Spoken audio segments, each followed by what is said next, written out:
안녕하세요. IT 아키텍트가 제시하는 논리적인 믿음. 오늘은 그 제3장 우주론적 검증에 대해서 말씀드리겠습니다. 먼저 지난 시간에 했던 거에 조금 아쉬운 부분이 있어서 좀 더 자세히 설명드리려고 조금 슬라이드를 바꿔서 한 건데요. 이제 사상 누각이라고 하는 표현을 썼는데 이게 이제 정확하게 설명을 못 드린 것 같아요.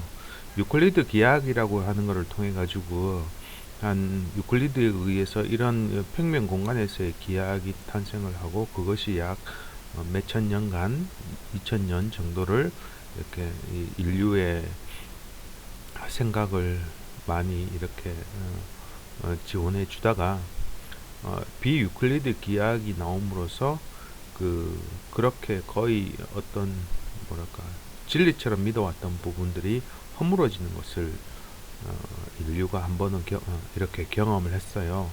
그래서 불완전한 공리계의 변화는 기존 세계와는 다른 세상이 나타나게 되는데 이거를 이렇게 좋게 봐야죠. 이제 좋게 보는 거는 이제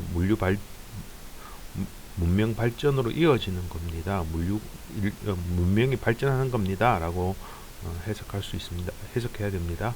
근데 이제 조금은 좀 더 생각을 해봐야 되는 게 뭐냐면 어떤 불안감은 없습니까? 이거죠. 증명할 수 없는 세계에서 불완전한 세상에서 나타나는 이러이러한 것들이 현실에서 잘 쓰인다고 해서 그것이 완전하게 모든 것을 끝내버릴 안심할 수 있느냐라고 하는 관점에서 봤을 때 이제 사상 누각이라고 하는 표현을 썼던 거고요. 그 다음에 이제 다원주의 하면서 포스트 모더니즘을 이야기를 할 때 너무 조금 극단 상황에 대해서만 간단하게 이야기를 하고 말았는데요.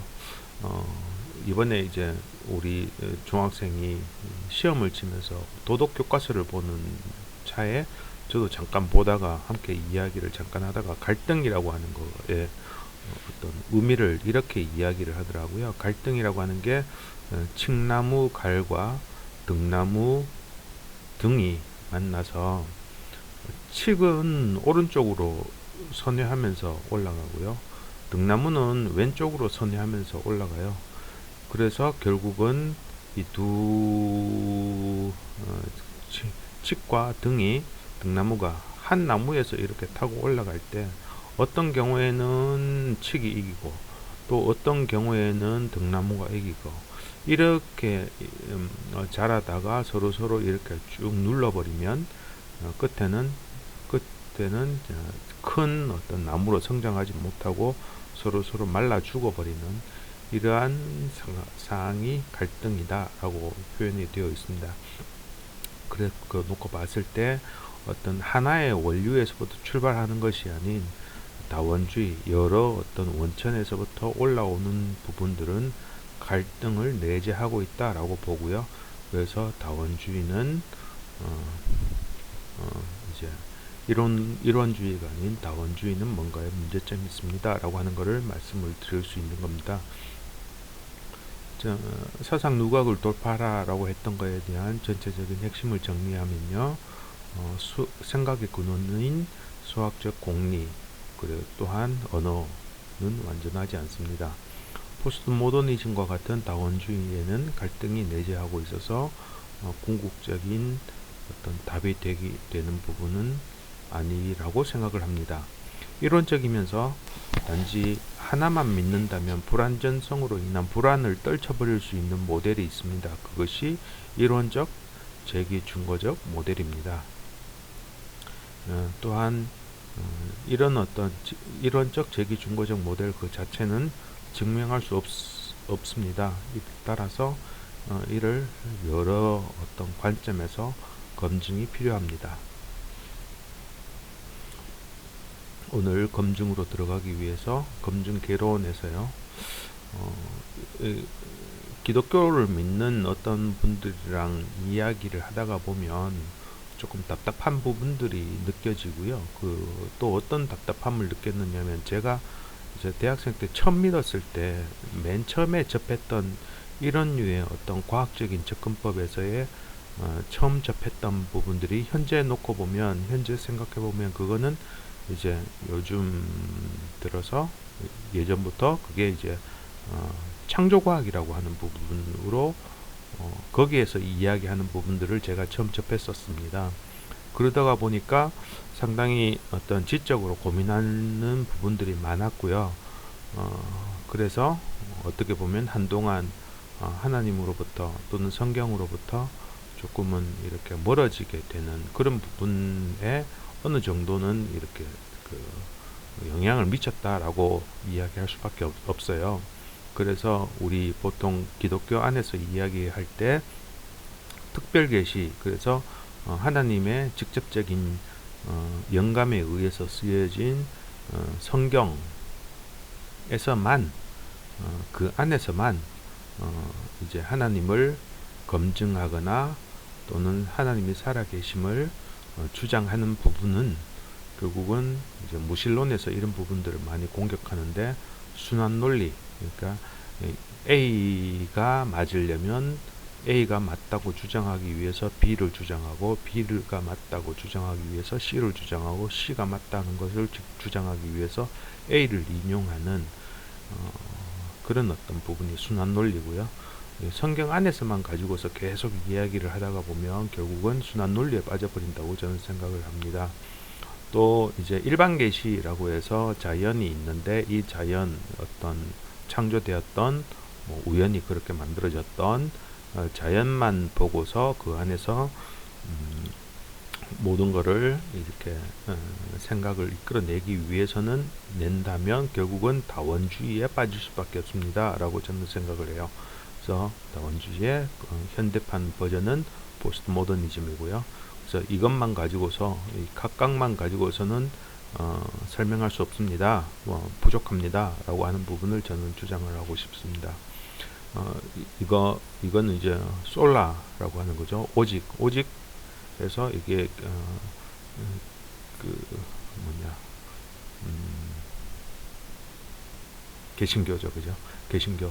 그래서 종교 개혁이 일어났을 때 솔라 스크립추라 그러면서 솔라, 그 다음에 뭐 그리스도, 은혜, 믿음, 하나님께 영광이라고 하는 이런 5개의 솔라를 이야기를 했는데, 사람들하고 이런 기독교인하고 조금 하나님을 믿는 사람하고 이야기를 할 때 오직 성경을 너무 강조해서요, 특별 계시만으로도 충분히 이 세상을 다 설명할 수 있다라고 하는 분들을 가끔 만나요. 그런 분들을 만나면 좀 답답한데요.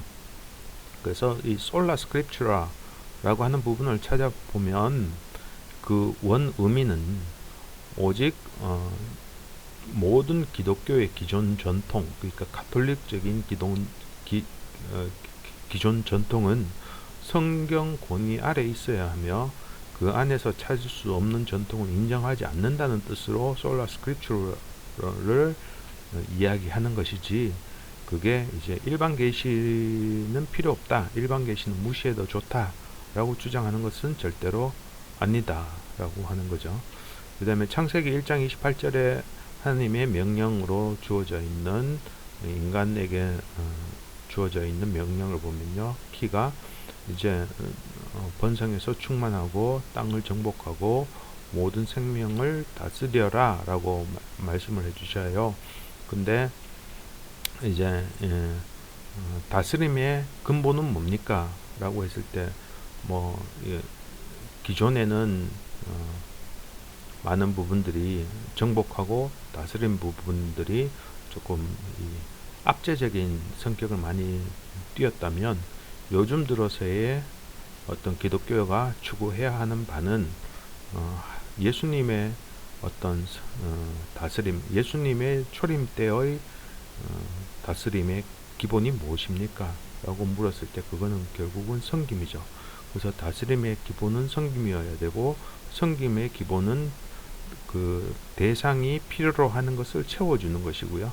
채워주려면 그게 뭘 필요로 하는지를 알아야 되는 거다라는 거죠. 그래서 일반 계시라고 하는 자연을 무시하는 것은 상당히 좋지 않은 영향을, 하나님의 어떤 명령을 제대로 수행하지 않는 겁니다 라고까지 이야기할 수 있습니다.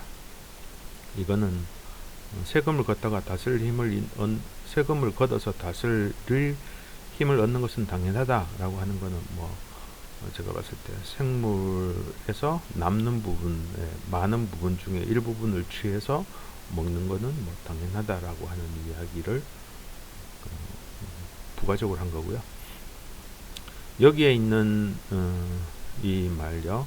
다음 중 하나님이 보시기에 가장 훌륭한 작품을 이 그림들 안에서 한번 찾아보세요. 우주가 있고요. 여기 지구 안에 조금 괜찮은 경관의 나무와 풀들이 있고요. 그 다음에 해맑게 웃고 있는 애기, 그리고 개가 여기 쇠말뚝에 박혀서 개집에서 살아요. 이런 그림이 있을 때 이 중에 하나님이 보시기에 가장 훌륭한 작품은 뭡니까? 답은 개집이에요. 또는 개목줄이고요. 왜 그렇습니까? 이거는 이제 제가 성경에서 찾은 것은 아니고요. 유대인들의 생각법이라고 하더라고요. 이게 뭐냐면 하나님이 우주 만물을 창조하시고 그 안에 생명체를 창조하셨어요. 그래서 그 생명체 중에 인간에게 이 모든 것들을 다스리게 하셨는데, 이 다스리는 존재가 만들어낸 구조가, 즉 하나님의 창조 결과물을 활용해서 인간이 더 생각해서 만들어낸 결과물이 하나님이 보시기에 가장 훌륭하게 쳐주시는 작품이다 라고 주장하는 것이 있더라고요. 저도 그 부분에 있어서 굉장히 동의를 하게 되고요. 또한 소프트웨어를 개발하다가 보니까 이게 더 느껴져요. 뭐냐면 제가 소프트웨어를 만들었을 때 제가 직접 만들었는 소프트웨어 하나가 대단한 것이 아니라 그 소프트웨어를 통해서 나타나는 결과가 중요한 거죠. 그렇게 놓고 봤을 때 아무리 허름한 계집이라고 하더라도 하나님이 보시기에는 가장 이 중에 훌륭한 작품이다 라고 말할 수 있다 라고 하는 거에 저는 어느 정도 동의를 하게 되더라고요. 자, 오늘 전체적으로 이야기할 주제가 우주론적 검증입니다. 검증 중에 우주론적 검증이고요. 제가 소프트웨어를 개발하니까 우주론자, 그러니까 천문학자나 물리학자가 아니죠. 그래서 다 이해하고 있습니다 라고 말할 수 없어요. 아니죠. 그래서 이제 어느 정도의 어떤 뭐랄까요, 제가 바라봤을 때 꼭 여기까지는 이해를 해야겠다라고 하는 부분까지는 이해하려고 이제 노력을 해왔고, 그래서 이제 그 중에 이제 어떤 하나님하고 엮어서 이해할 수 있는 부분에 있어 가지고 이제 이야기하기 위해서 준비한 거고요. 전문가는 아니니까 조금은 양해 부탁드립니다. 이거는 이제 시간적인 어떤 흐름이 있고요. 그 시간적인 흐름에서 좀 차이성이 있게 말해 보려고 하는 게, 첫 번째는 관념적 이해. 그 다음에 맨 처음에 이제 1900년 초반에 나타났던 빅뱅과 그 실측과 어떤 이론들. 그 다음에 1900년대 말에 나타나는 이 가속 팽창. 그리고 요즘 인플레이션 이론에서 또는 M 이론이라고 부르거든요. 그리고 다중우주론이라고 저는 일단 적어놨고요. 이제 다중우주론까지 있고요. 요거는 이제 빅뱅 그림이죠. 그 다음에 이거는 다중우주론 그림입니다. 그래서 여기에 대해서 하나씩 이야기하면서 어떤 관점에서 이것들을 바라볼 수 있는지, 성경적인 관점에서 또는 다른 어떤 관점에서 그거를 말씀드리겠습니다. 자, 그래서 관념적 이해할 때 제가 예전에 봤던 거는 화엄경인가에 이런 이야기가 있어요. 그래서 어떤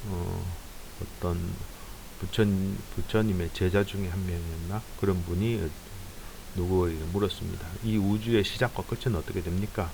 라고 했을 때 시작이라는 이 말과 끝이라는 말을 가지고 그 앞에 시작은 있다 없다, 그냥 없다 있다, 또 끝은 있다 없다, 이런 걸 가지고서 4개의 경우의 수를 만들고 이 각각의, 그러니까 하나의 어떤 콜렉티브, 이 어조스티브한 모델을 만든 거죠.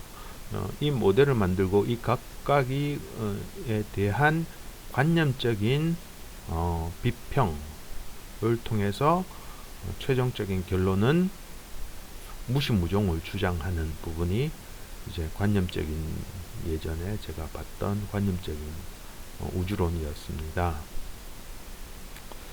근데 이제 여기에 보면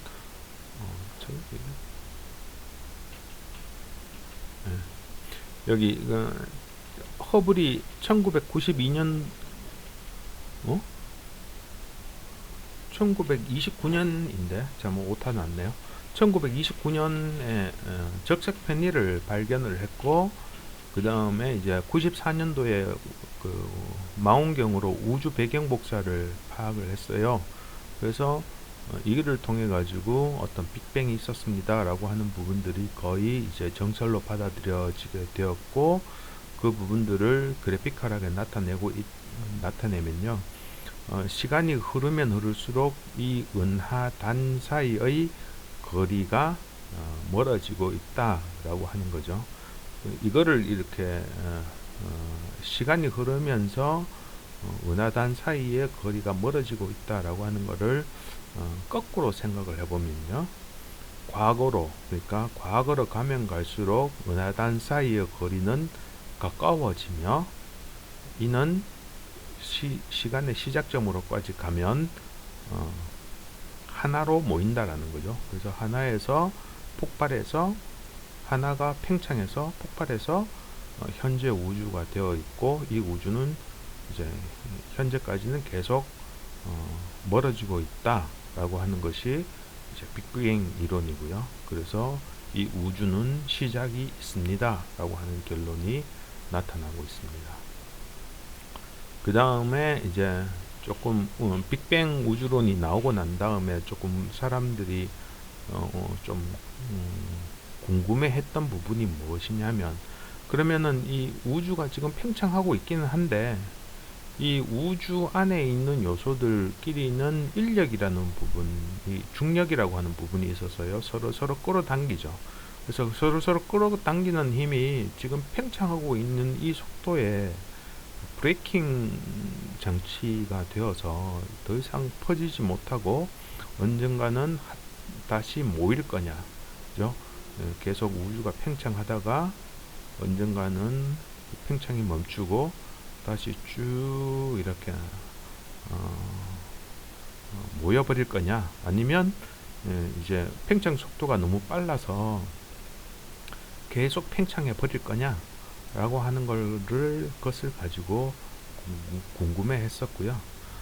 이 부분에 있어 가지고 이제 맥동, 이렇게 팽창하다가 다시 모여서 언젠가는 다시 팽창할 수 있는 이 우주론을 맥동 우주론이라고 하는데, 이 맥동 우주론이 어떤 신학적이라고 할까요? 또는 이 부분이 조금 굉장히 저한테는 큰 어떤 생각거리가 뭐였느냐 하면, 빅뱅 원인 물질이라고 합니다. 그러니까 현재 우리가 있는 이 우주에 빅뱅이 있었는데 무엇이 그것의 빅뱅을 이루어 원인이었나 라고 할 때, 그 원인을 이제 성경적인 관점에서는 그것이 하나님이 만드셨습니다 라고 하는 답이 있는데, 그거를 배제해 놓고 보면 빅뱅 원인 물질이 맥동하게 되면 빅뱅 원인 물질이 다시 있는 거죠. 다시 만들어지는 거고, 그것이 언젠가는 다시 터질 수 있습니다 라고 하는 거가 나타나요. 따라서 빅뱅 원인 물질이 자존합니다, 스스로 계속 있습니다 라고 하는 거죠. 따라서 빅뱅 원인 물질이라고 하는 그 자체가 결국은 제가 봤을 때는 신이 되어버리는 거라고 생각을 해요. 그래서 이 맥동 우주론이 이 맥동적인 우주인가 아니냐라고 하는 거는 굉장히 믿음에 있어서 끼치는 영향이 심대했다라고 저는 생각을 해요. 그런데 이제 1900년대 말경에 이제 가속 팽창이라고 하는 것이 최종적으로 결론이 났습니다. 이게 뭐냐면 IA형 초신성이라고 하는 부분이 있고요. 이 IA형 초신성은 초신성 폭발을 할 때 폭발의 그 세기가 똑같아요. 그래서 그 똑같다라고 하는 것이 이제 표준 촉광이라고 이야기를 하고요.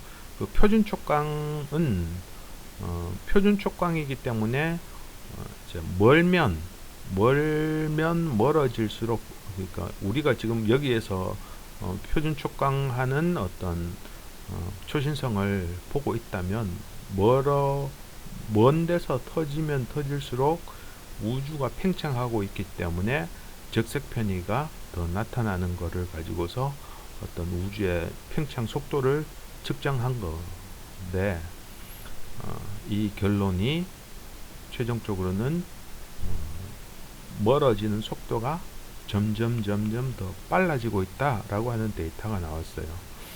요거 표준 촉광에 대해서 조금 재밌는 이 그림이 위키백과에서 나왔는데, 그걸 잠깐 말씀을 드리면 이렇게 두 개의 별이 서로 하나의 쌍을 이루고서 있는 별들이 있고요. 그 별들 중에 더 무거운 별이 먼저 이렇게 발달을 해가지고 그 백색 외성이 될 수 있습니다. 그리고 이 백색 외성이 되고 난 다음에 가벼운 별이 또다시 나이가 들면 적색 거성으로 바뀌죠. 그래서 적색 거성으로 바뀌면서 부피가 커지면 그 커진 부피의 일부분이 백색 외성에 빨려 들어가게 되고요.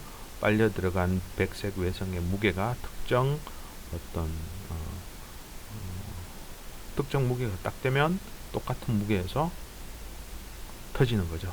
그래서 이 터지는 밝기는 다 똑같은 거예요. 그래서 은하 사이의 거리를 측정하는데 활용할 수 있는데, 그것들을 측정해 봤더니 이제 시간적으로도 뭐 지금 당장 터지는 거가 있는 게 아니라 뭐 몇 년 전에 발견한 거, 오늘 발견한 거, 또 뭐 몇 달 전에 발견한 거, 이런 것들, 그리고 어디에서 터졌는지 이런 것들을 총체적으로 쭉 계산을 해 봤을 때 우주가 멀어지는 속도를 판단할 수 있었고, 그 결론은 가속 팽창입니다 라고 하는 것이 결론이 났어요. 그래서 맥동 우주론에서 이야기하고 있는 어떤 다시 모이는 우주는 현재 우리의 우주는 아니다 라고 하는 것이 결론이 났고요.